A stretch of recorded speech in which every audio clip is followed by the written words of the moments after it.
Tudom, hogy péntek reggel még jól voltam. Csak egy kicsit kábultabban, mint máskor.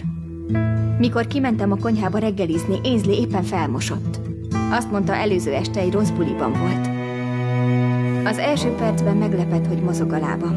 Kíváncsi voltam, hogy kezdődött, de nem múlt el.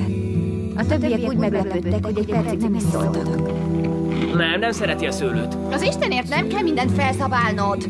Ide velem vár. Szia, haver. Nem kérsz egy jointot? Azt hiszem, mondanom kell valamit, mondta lágyan. A férfi barna szeme tágra nyílt, és üresen nézett rá. Az a te bajod, felelte.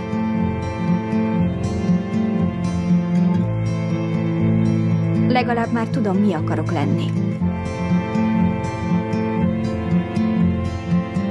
A lány elhúzódott és felnézett. A szeme csukva volt. A plafon bámult kitartóan. Ittam egy kis vizet. Nem tudtam elképzelni, hogy tévedtem. Embernek lenni egyre bonyolultabb. Nem hiszek neked. Nem mosolygott. Miért értek el? Ó, ők halandók, mondta csendesen.